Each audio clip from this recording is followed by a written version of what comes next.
आज हामीहरू जाँदैछौँ कलेज टुर यानि कि ग्रिन पार्कमा र यो हामी बसमा छौँ अहिले सबैजना लास्टमा बसेर रमाइलो पनि भइरहेछ। भिडियोमा नयाँ हुनुहुन्छ भने like comment share and subscribe गर्न नभुल्नु होला र आजको भिडियोमा केही रमाइलो पलहरू तपाईँसँग सेयर गर्दै यो भिडियोलाई लास्टसम्म हेर्नेछौँ र तपाईँहरूलाई के कस्तो लाग्छ इन्जोय गर्दै गर्नु होला। अनि हामी चाहिँ बसको लास्टमा छौँ। यो बसमा चाहिँ 50 जनाको सिट रहेको छ, लगभग 50 जना स्टुडेन्टहरू छ। अनि यहाँ दुईटा क्लास मिक्स छ, हामी चाहिँ होटल बिजनेसको स्टुडेन्टहरू है त। यो बसभित्र 50 जना सबै दुईटा क्लासको छुट्टै क्लासको एन्ड डे र मर्निङ क्लासको सबै मर्ज भएर एउटै बसमा छौँ र टिचरहरू अगाडि बस्नु भएको छ अनि हामी चाहिँ लास्टमा बसेको छौँ। हामीसँग चस्मा लाउने साथी चाहिँ कोको सान है, अनि कि हाम्रो म्यानमारको साथी छ जस नेपाली गीतमा नाचिरहेको छ, नबुझिन रमाइलो चाहिँ भइरहेछ हल्का फुल्का। यस्तै रमाइलो गर्ने क्रममा चाहिँ पछि चाहिँ अलिक धेरै नै भएको भएर टिचरले चाहिँ बन्द गर भनेर हामीलाई बसालेको थियो अनि हामी फेरि भाइब्समा कुद्दै अगाडि बढ्यो है त।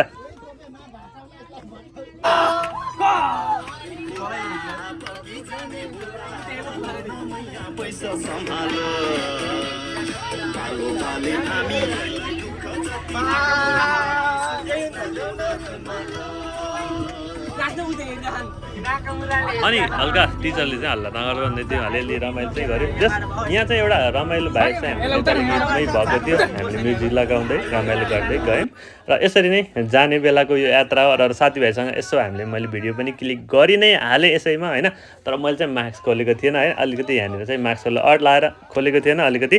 कलेजमा चाहिँ म अलिक प्रायः आजभोलि चाहिँ मास्क चाहिँ लाएर गइरहेको छु, मास्क चाहिँ खोलेको छैन। म नेक्स्ट अर्को भिडियो बनाउँछु है खोलेछु। अनि यहाँनिर चाहिँ रमाइलो डान्स भइरहेको थियो, साथीहरूको एकदम एक्साइटेड थियो केटाहरू। म चाहिँ पहिल्यै गएको ठाउँ पनि परेको थियो ग्रिन पार्कमा, म योभन्दा अगाडि पनि गएर आइसकेको थिएँ है। तर पनि फेरि सेकेन्ड टाइम हो मेरो चाहिँ यो डेस्टिनेसनमा अनि रमाइलो गर्नुपर्छ। हामी यसरी नै साथीहरूसँगै एउटै क्लासको सबै साथीहरू चाहिँ अब यो चाहिँ फर्स्ट टुर हो फर्स्ट इयरको, यसरी नै गइरहेको अवस्था है त। र तपाईँहरू पनि जापानको कुन कुन ठाउँबाट मेरो भिडियो हेर्दै हुनुहुन्छ त्यो चाहिँ कमेन्ट बक्समा तल मेन्सन गर्नु होला अनि साथी भन्नु होला है त। कुन कुन ठाउँमा हुनुहुन्छ, ओसाका, फुकुओका, टोकियो, नागोसाकी, हिरोसिमा लगायतको कुन सिटीमा हुनुहुन्छ तपाईँहरू कमेन्ट गर्नु होला। यसरी नै बसको टुरमा हामी जाँदैछौँ। यो चाहिँ टप माउन्ट, यो चाहिँ रातो पुल भएको ठाउँमा हामी पुगेको थियो क्या। यो पुल चाहिँ मलाई जान मन थियो, ठ्याक्कै हामी पुग्यौँ। योभन्दा अगाडिको टुरमा गएर हामी चाहिँ तलबाट देखेको थियो यो पुललाई चाहिँ। यसरी नै रमाइलो भाइब्सहरू इन्जोय गर्दै रमाइलो गर्दै हामी हाम्रो यात्रा अघि बढिरहेको छ है त। यसरी नै रमाइलो हुन्छ होइन र।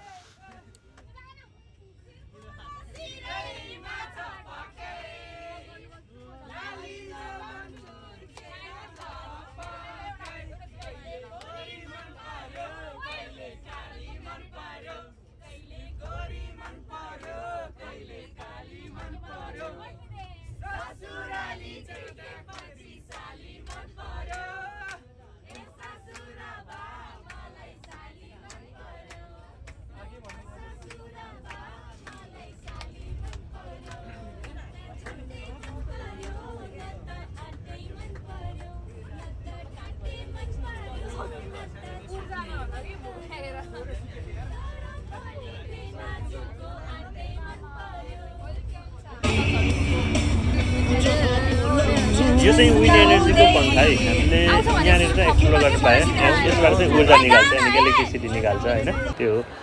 फाइनल्ली हामी चाहिँ डेस्टिनेसन यानि कि ग्रिन पार्कमा पुगेर यसरी सबै स्टुडेन्टहरू टोटल स्टुडेन्ट त्यहाँ बसेर हामीलाई चाहिँ बेन्तो खानाहरू यानि कि खानेकुराहरू दिएको थियो र एउटा पानी पनि दिएको थियो त्यति नै। त्यसपछि हामी यो कङ्गारो भएको ठाउँमा छिर्यौँ र यहाँनिर कङ्गारोहरू हेर्नलाई हामी घुम्यौँ र यो कङ्गारोहरू एकदमै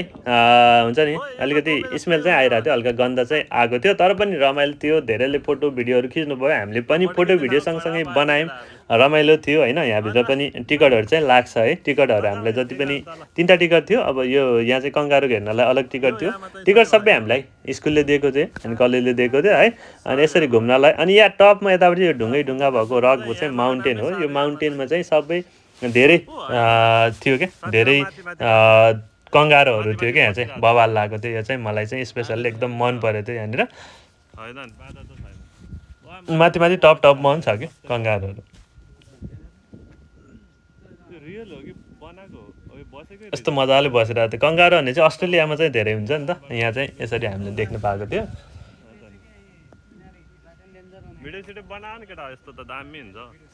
ल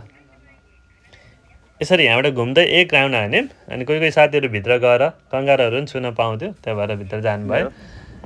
अनि हामी साथीहरूको ग्रुप अलग अलग थियो सबै यसरी यताउता तितिर भएर हामीहरू चारैतिर घुमिरहेको थियो यतिकै अब म चाहिँ भिडियो बनाउँदै छोटो छोटो क्लिप बनाउँदै होइन तपाईँहरूलाई सेयर गर्नलाई धेरै पछि भ्लग बनाएर आएको थिएँ यहाँ यो रातो कभर लाम चाहिँ यहीँको स्टाफहरू हो यहाँबाट भित्र छिरेर कङ्गारहरू टच गर्न पनि मिल्थ्यो मैले चाहिँ बाहिर बाहिर घुमेँ सर बाहिर बाहिर घुमेर यतिकै एक्सप्लोर गरियो यहाँनिर चाहिँ कङ्गारहरू बसिरहेको थियो अलिकति गर्मी नै थियो त्यो भएर यहाँनिर छायामा चाहिँ कङ्गारहरू यसरी बसिरहेको थियो मस्त है चिल पारामा आफ्नै पारामा क्लासमा को दुईजना सुते गर्ने केटा त्यस्तै सुत्यो यो अस्ट्रेलियामा चाहिँ कङ्गारुहरू लास्टै धेरै हुन्छ नि त यतातिर भनेको त अब जूहरूमा मात्र देख्नु पाइन्छ हो नि कङ्गारु अनि यो पार्क ग्रिन पार्क हो नि त यो त्यो भएर पार्क भएको भएर होला सायद यहाँ चाहिँ सबै यो चाहिँ बच्चाहरू देखेको थियो क्या बच्चाहरू चाहिँ एकदम क्युट लागेको थियो मलाई पनि अनि यहाँ चाहिँ बच्चाहरू टन्ने थियो बच्चाहरू अलग राखेको थियो अनि अरूलाई अलग राखेको थियो अनि बुढो कङ्गारू चाहिँ अलग्गै राखेको थियो क्या त्यो टाइपको थियो यहाँ स्पेसिसहरूलाई चाहिँ अब एकदमै राम्रो तरिकाले यहाँ प्रिजर्भ गरेको देखिन्थ्यो यसरी कलेज टुरबाट पनि रमाइलो भएको अवस्था थियो है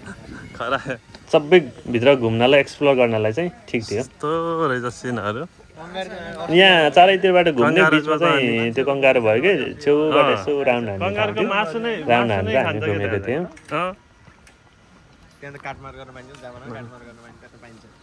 जापानको कोही कुनै गर्मी भएर होला यता रुखको छायातिर यसरी बसिरहेको सुतिरहेको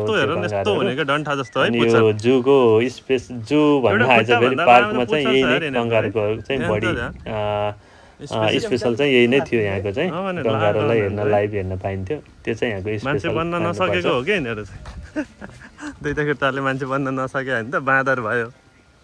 तपाईँहरू पनि यदि नजिक हुनुहुन्छ कोकुराबाट नजिकै पनि छ बसमा नि जान सकिन्छ है हामीहरू चाहिँ कलेजको बसमा गएको थियो त्यही चाहिँ रमाइलो थियो ओ यो उडेको त भिडियो बनाऊ न टोपीहरू छुट्यो त पानी बोतल ल्याउन हालिदिन्छु टोपी कहाँ भाग्यो त नि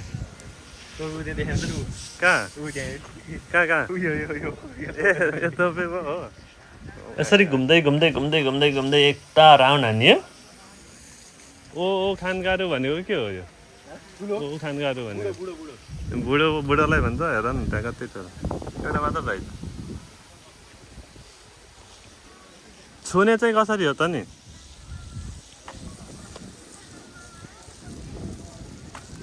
यहाँको इन्ट्री चाहिँ कहाँबाट हो त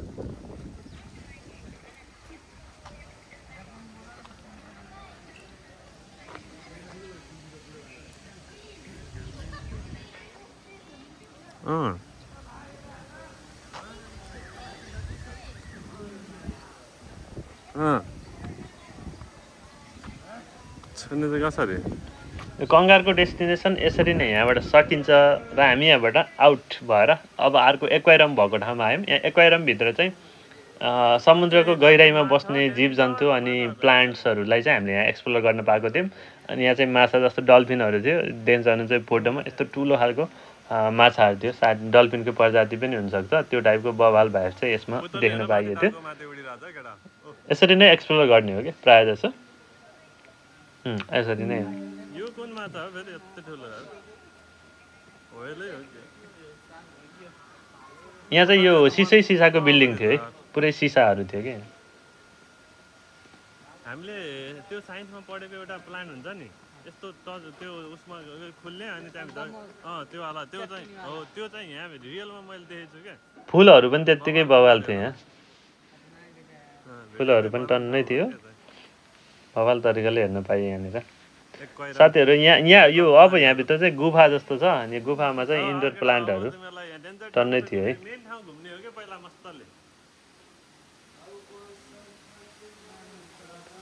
यहाँभित्र चाहिँ अब छिप्किलीहरू त्यस्तोहरू थियो कि कछुवा थियो कछुवाहरू यहाँभित्र हामीले डिपली देख्न पाएको थियो कि यो इन्डोर प्लान्ट अँध्यारोमा बस्ने जीवहरू चाहिँ त्यसमा थियो कि त्यो चाहिँ है बबाल एकदम रमाइलो थियो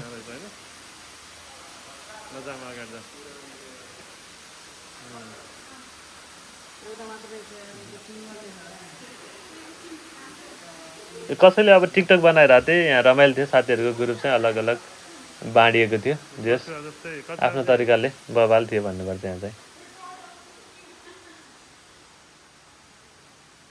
यो प्लान्टहरू पुतली पनि त्यत्तिकै थियो होइन डेन्जर स्पेसिसहरू थियो कि हामीतिर त्यो चाहिँ रमाइलो लाग्थ्यो हामीलाई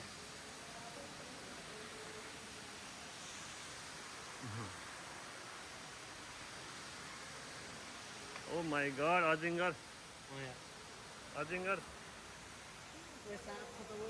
अजिङ्गर हो त साबत तिमी ए हेभी न्यू नेमै भनेको उस भन्ने रहेछ छाला भन्ने रहेछ के अरे उस के उसको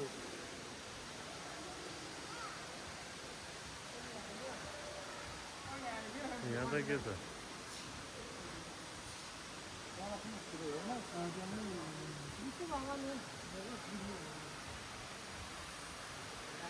सही चिन आयो क्या यहाँबाट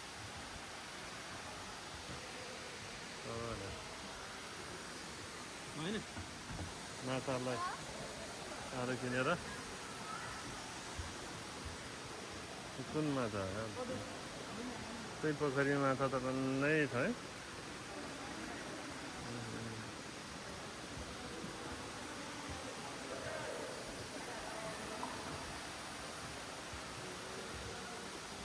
खै त अरू केटाहरू कहाँ गायब भयो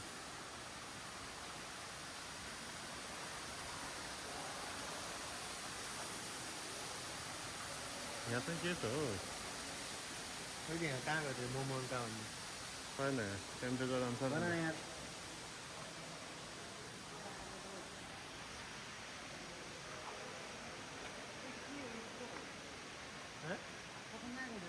डेजर्ट ए हो बनकेराहरू नि फुलेको हो पुरै फुलै फुलको छ मान्छे हिँडेको भिडियो बनाउनु यो चाहिँ रोज गार्डन यहाँ चाहिँ रोजहरूको गार्डन थियो रेड रोज व्हाइट रोज पिङ्क रोज धेरै किसिमको रोजहरू थियो अनि यहाँ चाहिँ बवाल टिकटक बनाउनेहरू बनाए अनि हामी चाहिँ अब फर्किनु पऱ्यो भनेर लगभग 2 बजेको टाइम थियो फर्किन् अनि हामी गेटबाट बाहिर निस्किसकेको छ यता चाहिँ हाम्रो बस वेट गरिरहेको छ अब यहाँबाट बस चढेर हामी रिटर्न हुन्छौँ अनि यो ग्रिन पार्कमा तपाईँहरू यदि घुम्न चाहनुहुन्छ भने चाहिँ फुकुओकादेखि किताकेउसु आउनु पऱ्यो अनि किताकेउसु कोकुराएकीदेखि तपाईँहरू जान सक्नुहुन्छ हामी चाहिँ कलेजको बसमा गयौँ किताकेउसु यानि कि कोकुराएकीबाट नजिक रहेको छ त्यस्तै 40 मिनट लाग्छ धेरै टाढाको डिस्टेन्स छैन टिकट भन्ने लाग्छ अब हामी चाहिँ यो टाइगर बस यानि कि यो कलेजको बसबाट यसैमा आएको थियौँ हामी बसमा चढेर सबैजना फर्किँदैछौँ धेरै स्टुडेन्टहरू नेपाली नै हुनुहुन्थ्यो होइन अरू भेटनामीहरू म्यानमारहरू थियो आजको सर्ट भ्लग चाहिँ यति नै तपाईँहरूलाई कस्तो लाग्यो कमेन्ट गरिदिनु होला है त हस् थ्याङ्क यू